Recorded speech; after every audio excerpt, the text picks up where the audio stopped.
Halo, halo, witam wszystkich bardzo serdecznie i zapraszam na odcinek, w którym zobaczymy sobie walkę o bramę poziomu 7 na KVK Fala Ognia i będzie tutaj naprawdę się działo. Będzie Królestwo 2658, będzie tutaj trup ścielił się ostro, także naprawdę bardzo zachęcam do oglądania tego odcinka.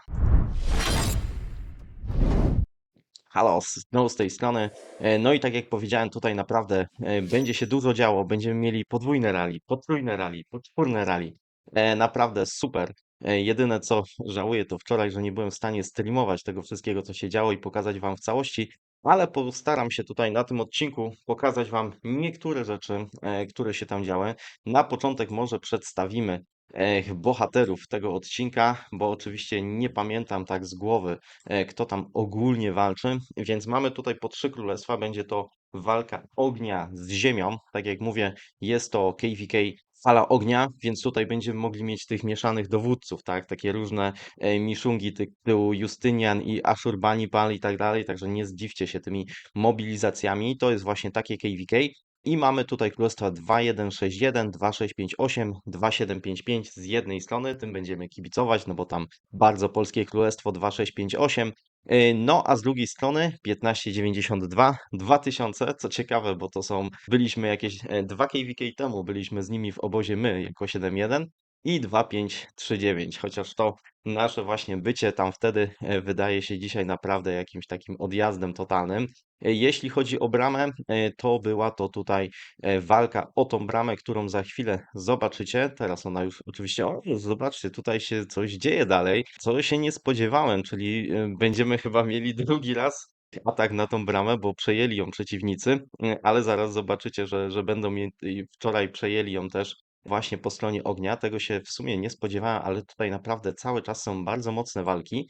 Z tego, co mogę pokazać, co działo się wcześniej, jeśli chodzi o strefę piątą, to ogień wygrał tą strefę piątą. Widzimy, że tutaj przeciwnicy są totalnie zamknięci, no ale w tej strefie tutaj przy bramie naprawdę się dzieje.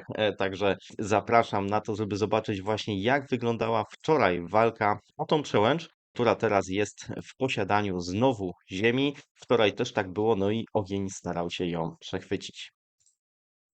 No to zapinamy pasy i patrzymy, co tutaj się będzie działo.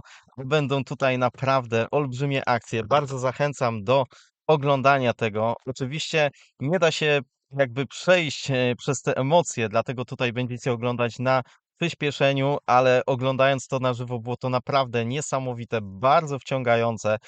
Także mam nadzieję, że uda mi się trochę przenieść trochę z tego właśnie na ten odcinek, żeby Wam pokazać. Tutaj też będę miał większe możliwości, jeśli chodzi o raporty. Oglądając na żywo, nie zawsze jestem w stanie tak szybko te raporty zdobyć. Dlatego przyspieszenie i dlatego zobaczymy to wszystko właśnie w takiej szybszej formie, ale powiem Wam, że naprawdę oglądało się to na żywo niesamowicie. Było to jedno z lepszych rzeczy, które oglądałem ostatnio właśnie na Rise of Kingdoms, jeśli chodzi o wojnę. Także zaraz tutaj zobaczycie i będziecie mogli sobie sami osądzić, co wy o tym myślicie? No jak widzimy, tutaj Ziemia zdobyła przełęcz jako pierwsi. Dosyć szybko ustawili garnizon, no i zaczyna się oczywiście olbrzymi brawl, bo widzimy, że po jednej i po drugiej stronie tutaj też naprawdę są marsze. I Ziemia też się nie przestraszyła, czyli nie poszli na takiej zasadzie, że o dobra, zdobywamy bramę i siedzimy po swojej stronie. Nie. Zdobyli bramę, i od razu poszli mocno właśnie na przeciwnika, od razu zaatakowali. To też trzeba im przyznać, no bo przecież mogli się schować za tą bramą. Oczywiście w takiej walce, jak tutaj widzimy, oni mieli przewagę. A tutaj już widzimy pierwszą mobilizację i jest to ciekawa mobilizacja, bo jest to Justynian i Zygel Young, tak jak mówiłem. Tutaj można używać właśnie tego typu mobilizacji. A w garnizonie, chociaż go teraz totalnie nie widać, jest Herakliusz i YSS. I takim garnizonem cały czas broniła się Ziemia. Więc chodziło tutaj przede wszystkim o to, żeby można było używać cały czas różne jednostki, tak? Czyli można tam było używać kawalerii, łuczników, piechoty, a nawet siege'u. No i tutaj z tego, co też mówił mi Storm, jest całkiem duże prawdopodobieństwo, że niektórzy gracze używali tutaj botów i to te boty właśnie ładowane w tą bramę pozwalały na to, żeby trzymać ją tak długo. Czy rzeczywiście tak było? Nie mam na to żadnych dowodów, więc nie będę będę tutaj na pewno mówił, że o tak, tak, na pewno tak było, tutaj było botowane. Możliwe, ale to są tylko jak na razie opinie, żadnych dowodów takich, które moglibyśmy jednoznacznie stwierdzić, nie widziałem. Te mobilizacje znowu, jak widzicie, są bardzo przyspieszone i tutaj widzimy, że one bardzo długo trwają, tak? Mamy tutaj rally, kontrrally. Tutaj widzicie, że też bardzo dużo jest tych marszy wroga, które się tutaj pojawiają i to rally było bardzo mocno swarmowane, co zresztą zobaczycie na raporcie, bo raport to świetnie pokaże i myślę, że tutaj właśnie zastosowanie Justyniana i Zygelianga, który ma wiadomo obszarowe obrażenia ogromne, zrobi naprawdę dużą różnicę. A co ciekawe też wydaje mi się, że ta mobilizacja była bardzo odporna. Dla mnie to też była ciekawa opcja. Pierwszy raz widzę taką mobilizację, i naprawdę podoba mi się to, jak ona tutaj wyszła. Bardzo, bardzo fajny wynik zrobiła, co tak jak mówię, zaraz zobaczycie na raporcie. No i proszę bardzo, widzimy raport. Tutaj jeśli chodzi o samą bramę, to wygląda to jeszcze tak, no spoko, fajne liczby, wszystko tutaj wygląda ok.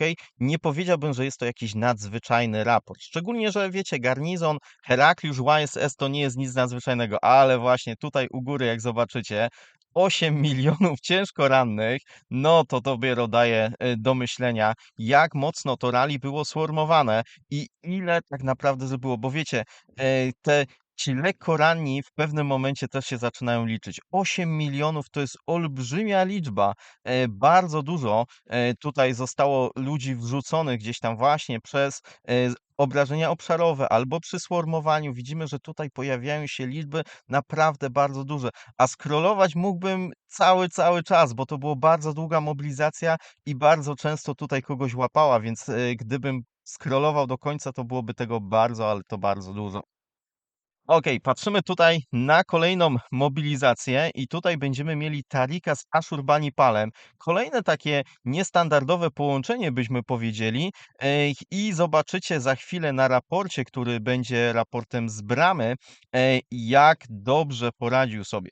Tutaj co prawda będziemy mieli taki dłuższy raport i tam to była już kolejna mobilizacja, ale wydaje mi się, że cały czas ta była taką mobilizacją główną. No i właśnie widzimy ten mega raport. Widzicie, że tutaj 17:27 do 18:43, więc trwało to i trwało ponad godzinę, godzinę 20 minut, jeszcze parę. No i te numery 31 milionów martwych kontra 18 milionów. Super numery na korzyść ognia i do tego jeszcze 30 milionów ciężko rannych. To są naprawdę olbrzymie numery. Jeżeli sobie nawet porównacie z KVK, gdzie walczyło 960 i 2605, to ja pamiętam też taki olbrzymi raport z flagi. Tam było po 20 parę milionów, a tu mamy 31 milionów zmarłych. I to nie jest tak, że tu był tylko jeden ten raport i później już koniec i już nikt się nie bawił, nikt nie walczył. Nie, to było cały czas, tam się jeszcze działo. Tu widzimy cały czas chyba ten raport, który pokazałem wam wcześniej, właśnie Justynian i Zygę, więc on się tutaj też załapał, ale uwierzcie mi, później jeszcze też były mobilizacje i jakbyśmy zliczyli te w sumie zmarłe jednostki na tej bramie, to będzie ich więcej niż te 31 milionów, więc to nie jest całość. To jeszcze nie jest całość. Tutaj widzimy mobilizację dosyć dobrze. Fajnie, że można te odnośniki zrobić, więc możemy sobie właśnie przejść do na przykład mobilizacji Kaplesa, ale zobaczcie teraz, Tarik, Ashurbanipal, jakie to są numery. Tutaj 4 miliony do 13 milionów. Niesamowite numery. Wszystko tutaj się zgadza na korzyść ognia. Olbrzymia różnica, olbrzymia dysproporcja. Tak jak mówię, były tutaj też inne mobilizacje, ale same te numery na fladze są po prostu niesamowite. Tutaj widzimy też mnóstwo innych uderzonych przez tą bramę, ale mimo tego widzieliście sami na tym podsumowującym raporcie, nie udało się zrobić takiego efektu, że właśnie, że to ta brama wygrywa, a wręcz brama mimo wszystko przegrała. Mimo że Herakliusz ma obrażenia obszarowe, mimo że YSS ma obrażenia obszarowe, to tutaj oczywiście udawało im się tak trochę dziabnąć te niektóre marsze, ale widzicie, że te numery nie są duże. No tam po 6 tysięcy, 2 tysiące, co to jest? To jest praktycznie żadna różnica. a te mobilizacje robiły naprawdę taką porządną krzywdę. Więc tutaj, jeśli chodzi o ten raport, zdecydowanie ogień można powiedzieć, właśnie w ten sposób. A tutaj kolejna potrójna mobilizacja, chyba już inna, więc to co mówiłem, że tutaj się działo troszeczkę więcej. Tu mamy Justyniana i Zygelianga, Attylę i Liucze, z tego co widzę, i jeszcze mamy Tarika i właśnie Ashurbanipala. Nie wiem już, które jest rally, naprawdę. Tyle tych raportów, tyle tych mobilizacji tutaj było. Tyle było kontrrally, tu się naprawdę cały czas dużo działo. Jestem prawie że pewny, że tą mobilizację, którą widzicie teraz, to jest właśnie mobilizacja Kaplesa. Wcześniej pokazywałem przez moment chyba właśnie mobilizację, jak to wygląda i jak wyglądały te raporty, jeśli chodzi o Kaplesa, ale za chwilę jeszcze zobaczycie je raz, bo tutaj naprawdę montowanie tego filmu to koszmar montażysty. Następnym razem, jeżeli będę musiał coś takiego zrobić, to chyba sobie zarezerwuję kilka dni na montowanie tego typu filmiku. Widzicie, ile tu się dzieje. Rally, kontrrally. Tutaj mamy Zygę i Hermana. Świetne kontrrally też, bo ono świetnie nakłada te właśnie dodatkowe obrażenia od umiejętności. Dzięki temu można swarmować, ale jak widzimy, że to nic nie daje czasem, nawet to. Tutaj mamy kolejne kontrrally na dole. Widzicie, że jest Gorgo i Liucze. Też bardzo dobry pomysł. Też widzimy, że te kontrrally niekiedy jest naprawdę ciężko zeswarmować, bo wiecie, pierwsze kontrrally zeswarmować to jest całkiem okej, tak? No bo okej, możemy to zrobić, ale za 10., 15., 20. razem już jest naprawdę bardzo ciężko. To jest mobilizacja, która ma 3 miliony jednostek. To nie jest tak łatwo sobie zeswarmować, hi, hi, ha, ha, bo to naprawdę mocno boli. Zresztą to też widzieliście po tych raportach, więc tutaj się działo mnóstwo rzeczy cały czas, a ja nie mogłem uwierzyć, jak to się dzieje, że ta brama cały czas jakoś tam stoi, jakoś tam sobie daje radę, więc tutaj też na pewno bardzo farmami wrzucali te jednostki do środka, żeby było ich więcej i naprawdę też muszę tutaj przyznać, obrońcy świetnie się bronili, tak? Ponieśli niesamowite koszty tej obrony, ale udawało im się tutaj bronić. I wydaje mi się, że też tutaj kwestia wyboru tych mobilizacji była też nastawiona na to, że to musiały być takie mobilizacje odporne. To, co tutaj widzimy, to jest kontrrally, czyli to jest mobilizacja na kontrmobilizację. Widzimy, że tutaj Kaples atakuje i nie ma żadnych zmarłych jednostek. Po tym się możemy dowiedzieć i zobaczcie, tutaj też naprawdę bardzo fajne numery, jeśli właśnie chodzi o te kontrrally. Widzicie, jak tutaj dużo udało mu się złapać. Nawet na tych obrażeniach obszarowych od Liucze udało się złapać. Zobaczcie tutaj na przykład 36 000. Naprawdę znowu tego przewijania na niemalże każdym raporcie z tego pasa mogliby być całe mnóstwo. Tu widzicie 145 000. W większości są to jednostki Tier 5, nie będę wam pokazywał wszystkich.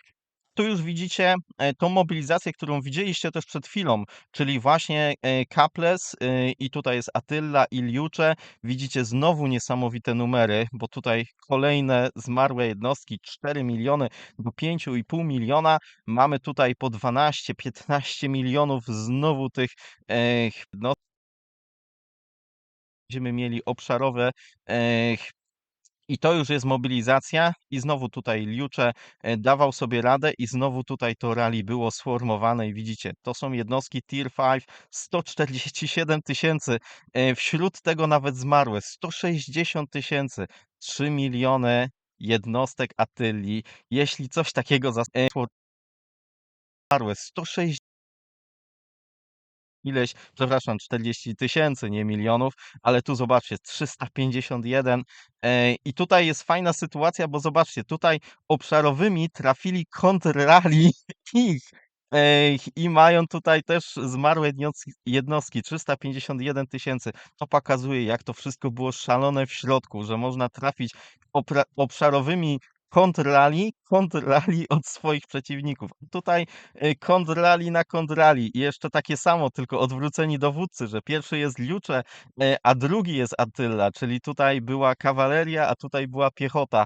Naprawdę te raporty i analiza ich moglibyśmy to robić godzinami i byłyby to bardzo ciekawe rzeczy. Myślę, że mógłbym nakręcić nawet, nie wiem, z 10 odcinków na temat tego, co tutaj się wydarzyło na tym pasie. Bardzo ciekawie tutaj widzimy kolejne kontrrally. Tutaj już tak samo Attila i Liucze, ale zdecydowanie lepsze numery. Wydaje mi się, że to kontrrally zostało po prostu e, zeswarmowane, tak? Także widzimy nawet jak często i jak dużo pojawia się tych kontrrali, jak to wszystko długo trwało, tak? Że ten odcinek mógłby trwać bardzo długo. Naprawdę świetna sprawa. Byłem tego bardzo ciekawy. Tutaj jeden dla mnie taki z najciekawszych momentów tego, co się tutaj działo, bo tutaj zmieniały się też te mobilizacje główne. Tak jak widzicie, tutaj teraz widzimy 4 mobilizacje, czyli tak na bramę to jest Tarik i teraz nie widzę Tarik, Ashurbanipal. Widzimy, że jest Ashurbanipal i Herman, którego bardzo chciałem zobaczyć właśnie w takiej sytuacji i jest Justynian z Zygeljangiem. I teraz ten Herman sprawia, że naprawdę olbrzymie obrażenia przyjmuje Herakliusz. Te obrażenia od umiejętności, kiedy już wpadło te 15% trucizny, czyli 45% większe obrażenia od umiejętności, to jest coś niesamowitego. I to też było widać, bo rywale też zauważyli, co się tutaj dzieje i zaczęli bardzo mocno atakować właśnie tego Ashurbanipala i Hermana. No, ale Ashurbanipal i Herman mają też obrażenia obszarowe i one tutaj też są w stanie zrobić krzywdę. Oprócz tego widzimy też kontrrali, to jest tutaj Attila i Liucze akurat, i to jest kontrrali na tego Justyniana, wydaje mi się. Ale za moment pewnie też zobaczymy kontrrali na inne mobilizacje, także tutaj się też mocno działo. Ja się spodziewałem, że tutaj to się zakończy, bo naprawdę kiedy mamy 3 mobilizacje i jeszcze się pojawia Ashurbanipal, to naprawdę jest bardzo mocno, jeśli chodzi o wytrzymanie tego. Nie wiem, czy tutaj na tych filmikach mam to, może tego akurat tutaj nie uchwyciłem, ale były takie momenty, że nawet atakujący mieli 4 mobilizacje, jeszcze byli w stanie podbić stawkę i jeszcze tam wrzucić jednego chyba Justyniana, z tego co pamiętam, i już w ogóle wtedy te obrażenia, które przyjmowała brama, były niesamowite. Co prawda tych 4 mobilizacji nie byli w stanie tak długo utrzymać jak 3, bo tutaj 3 mobilizacje, więc wiecie, każde królestwo trzyma swoją mobilizację. Trzymali ją naprawdę świetnie, bo tutaj, tak jak mówię, to był kontrrally, to było swarmowanie tej mobilizacji. Tutaj musiało być naprawdę bardzo dobrze dosypywane do tej mobilizacji, żeby można było ją cały czas utrzymywać i żeby ona cały czas robiła naprawdę dobre numery. Powiem wam, że jak za chwilę zresztą też zobaczycie, e, Ashurbanipal i Herman w takiej sytuacji moim zdaniem super. Moim zdaniem się świetnie sprawdzili. Dziwię się nawet, dlaczego później już nie używali tej mobilizacji. Wydaje mi się, że było to związane jakby bardziej z sytuacją taką, że ciężko jest tą mobilizację być może utrzymać, tak? Że naprawdę później rywale, kiedy używamy tego Ashura i Hermana, jako pierwszą mobilizację na pewno będą chcieli ściągnąć tą naszą. Gdzie mamy tą truciznę, bo rywale też widzą, oho, pojawia się trucizna, na pewno czegoś takiego nie chcemy. Tu widzimy, że nawet Ashur i Herman założył 15 poziomów trucizny na tego Attylę i ten Attila też przyjmuje 45% więcej obrażeń od umiejętności. Nawet Liucze, który jest teraz kolejnym kontrrally, też ma te 15% założone, jak widzicie, więc tutaj z tymi truciznami, kiedy mamy Hermana, to dzieją się naprawdę dzikie rzeczy. To jest coś, co rzadko się w ogóle pojawia w Rise of Kingdoms, że właśnie mamy sytuację taką, gdzie możemy to sprawdzić. I oczywiście ciężko by było nam tutaj porównać, czy ten Ashurbanipal z Hermanem robi aż taką różnicę. Trzeba by zrobić niemalże w idealnie takich samych warunkach 3 mobilizacje i zobaczyć wtedy, czy rzeczywiście mobilizacja Ashurbanipal i Herman na tyle zwiększyła obrażenia, które zadaje na przykład Justynian z Zygę, myślę, że tutaj były naprawdę duże obrażenia, ale Herman i Ashurbanipal też zadają duże obrażenia, więc myślę, że Herman tutaj naprawdę zrobił fajną robotę. Tutaj niestety widzicie, że został zesformowany. Torali niestety umarło, ale za chwilę zobaczycie sobie raport, jak wygląda z tej mobilizacji. No i raport naprawdę wygląda tak, że absolutnie nie ma tutaj żadnego wstydu.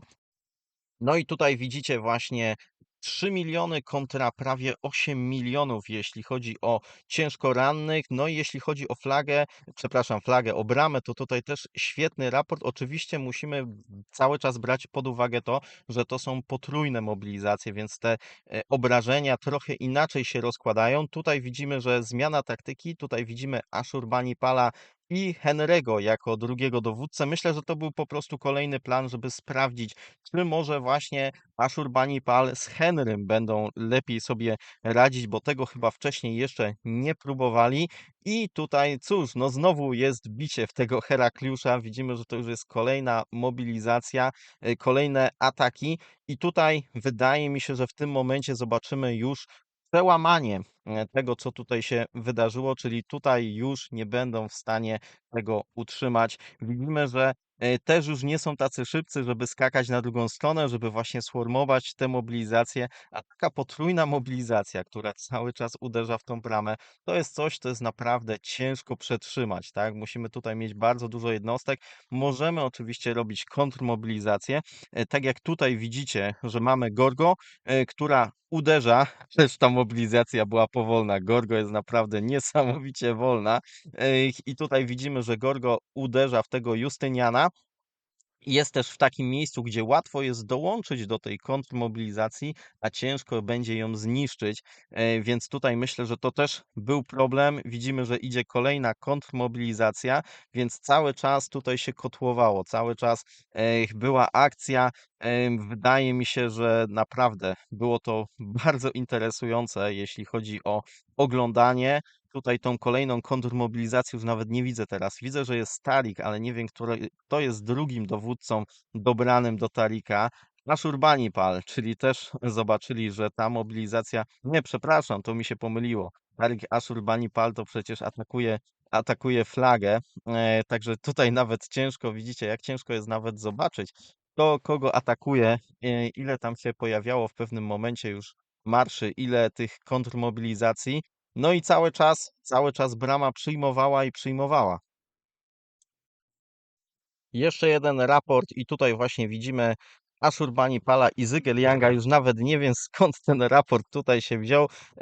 Nie jest to rzeczywiście ten Henry, ale tutaj pokazuje tylko, że były też takie akcje. Tak jak mówię, ciężko było się tutaj jakby ogarnąć z tym, która mobilizacja kiedy, ale jak widzimy też numery tutaj były dobre, no bo atakujący ogień zazwyczaj te numery miał naprawdę dobre, jeśli chodzi o atak. Tutaj zobaczymy już praktycznie końcówkę tego, co się tutaj wydarzało, więc już w pewnym momencie nie byli w stanie obrońcy nadążyć nad potrójnym rally. To jest chyba to samo, co widzieliśmy wcześniej, chociaż nie. Wydaje mi się, że Tarik zmienił się na Justyniana, czyli mamy Justynian Zygę, chyba podwójnie, tak jest, podwójny Justynian Zygę, do tego Ashurbanipal. No i tutaj widzimy, że przejmują bramę, ale też taka śmieszna historia, ponieważ przejęli bramę tym sojuszem, który nie powinien. Oczywiście jest to bardzo ciężko tutaj jakby nadzorować, więc nie mogli wrzucić do środka odpowiedniego garnizonu. Podejrzewam, że garnizon był cały czas przygotowany, ale tu widzimy, że jest Newski i mieli troszeczkę problem, bo nie mogli przejść tymi jednostkami, którymi na pewno chcieliby przejść i musieli sobie jakby odpuścić tą bramę. Działy tam się później ciężkie rzeczy, które nawet ciężko mi będzie wytłumaczyć, nie będąc w środku, no bo tutaj nie widzę, który aktualnie sojusz ma tą bramę, to się niekiedy nie chce jakby zrefreshować, ale ważna sprawa jest taka, że udało im się finalnie tą flagę przejąć. Tutaj widzimy, że pojawia się właśnie jakiś Guan Yu nawet, ale widzimy, że teraz już koalicja jest tak, jak powinno być wszystko i w pewnym momencie wychodzą, no i zaczynali atakować wroga po drugiej stronie. Jak widzimy, znowu sytuacja się zmieniła. nad ranem, nie wiem kiedy konkretnie się zmieniła, ale być może, że tu się będzie jeszcze działo i być może, że jeszcze jakiś materiał na ten temat się pojawi. Na razie wielkie gratulacje dla tych, którzy atakowali, wielkie gratulacje dla tych, którzy się bronili. Uważam, że naprawdę show zrobili niesamowite. Bardzo fajnie się to oglądało. Cieszę się, że ja też byłem tego świadkiem. No i po części wy. Mam nadzieję, że wam się podobało. Jeśli tak, wrzućcie lajka. I na dzisiaj to wszystko. Trzymajcie się i do usłyszenia. Cześć.